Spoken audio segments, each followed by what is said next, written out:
जय श्री कृष्णा मित्रों। युधिष्ठिर जी महाराज भगवान श्री कृष्ण जी से पूछते हैं कि हे मधुसूदन, चैत्र मास के कृष्ण पक्ष की एकादशी का क्या महत्व है तथा इस एकादशी को किस नाम से जाना जाता है। भगवान श्री कृष्ण जी कहते हैं कि हे गजेंद्र, मैं तुम्हें इस विषय में एक पापनाशक उपाख्यान सुनाऊंगा जिसे चक्रवर्ती नरेश मांधाता के पूछने पर महर्षि लोमश ने कहा था। मांधाता ने महर्षि लोमश जी से पूछा कि चैत्र मास के कृष्ण पक्ष में किस नाम की एकादशी होती है, उसकी क्या विधि है तथा उससे किस फल की प्राप्ति होती है। कृपया ये सब बातें मुझे बताइए। लोमश जी ने कहा है, राजन, पूर्व काल की बात है। चैत्ररथ नामक वन में अप्सराओं की सेवित, जहां गंधर्वों की कन्याएं अपने किंकरों के साथ बाजे बजाते हुए विहार करती हैं। उनमें कन्याओं में एक मंजुघोषा नामक अप्सरा मुनिवर मेघावी को मोहित करने हेतु गई। वो महर्षि उस वन में रहकर ब्रह्मचर्य का पालन करते थे। मंजुघोषा मुनिवर के भय आश्रम से कुछ कोस दूर ही ठहर गई और बहुत ही सुंदर वीणा बजाते हुए मधुर गीत गाने लगी। महर्षि मेघावी घूमते हुए उधर जा निकले जहां मंजुघोषा ठहरी थी। मंजुघोषा इस प्रकार मधुर गान करते देख मुनिवर मोहित हो गए। मुनिवर मंजुघोषा के समीप गए और उस अप्सरा के वशीभूत हो गए। मंजुघोषा को मुनिवर पर आकर्षण हो उठा। मुनिवर मेघावी उसके साथ रमण करने लगे। इस प्रकार उन्हें कई दिन व्यतीत हो गए। जब मंजुघोषा देवलोक को जाने लगी तो मुनिश्रेष्ठ ने कहा कि हे देवी, जब तक सवेरे की संध्या न हो जाए तब तक मेरे ही पास ठहर जाओ। अप्सरा ने कहा कि हे विप्रवर, अब तक ना जाने कितनी संध्याएं बीत चुकी है, मुझ पर कृपा करके बीते हुए समय का विचार तो कीजिए। जब मुनिवर मेघावी में समय का हिसाब किया तो पता चला 57 वर्ष बीत चुके हैं। अप्सरा को अपनी तपस्या का विनाश वाली जानकर मुनि को उस पर बड़ा क्रोध आया। उन्होंने शाप देते हुए कहा कि पापिनी, तू पिशाची हो जा।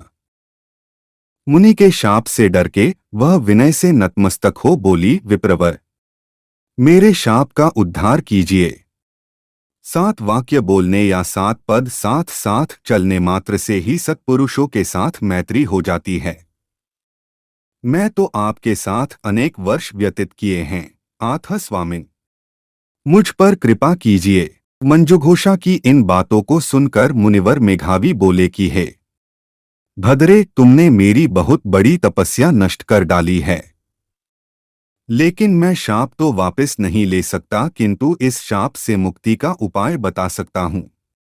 चैत्र मास के कृष्ण पक्ष की पापमोचनी एकादशी का व्रत पूरी श्रद्धा विश्वास से करो।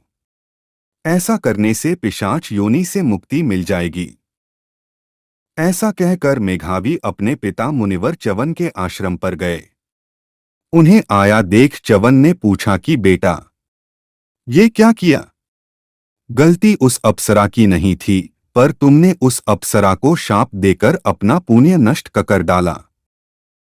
च्यवन ने कहा, बेटा, जो उपाय तुमने उस अप्सरा को बताया जिससे उसकी पिशाचता खत्म हो जाए, वही उपाय तुम भी करो। चैत्र मास के कृष्ण पक्ष की पापमोचनी एकदशी का व्रत पूरी श्रद्धा से करो। इसे करने से तुम्हारी पापराशि का विनाश हो जाएगा। पिता के ये वचन सुनकर मुनि मेघावी ने ऐसा ही किया। एकादशी व्रत का अनुष्ठान किया। इससे उनका पाप नष्ट हो गया और वे पुनः तपस्या में लीन हो गए। और इसी प्रकार मंजुघोषा ने भी इस उत्तम व्रत का पालन किया। पापमोचनी का व्रत करने के कारण वह पिशाचोनी से मुक्त हो गई, दिव्य रूपधारिणी श्रेष्ठ अप्सरा होकर स्वर्गलोक को चली गई। इस प्रकार को दोनों ही अपनी अपनी पापराशि से मुक्त हो गए। भगवान श्री कृष्ण जी कहते हैं कि हे राजन, जो मनुष्य पापमोचनी एकादशी का व्रत करता है उसके सारे पाप नष्ट हो जाते हैं। इसको पढ़ने तथा सुनने दोनों से ही गोदान का फल मिलता है।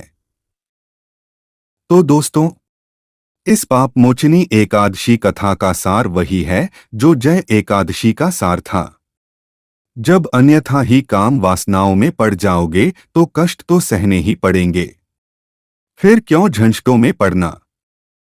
हरे कृष्णा। सभी प्रिय भक्तों को एकादशी की बहुत बहुत शुभकामनाएं। श्री हरि आप सभी भक्तों अपनी कृपा बनाए रखे।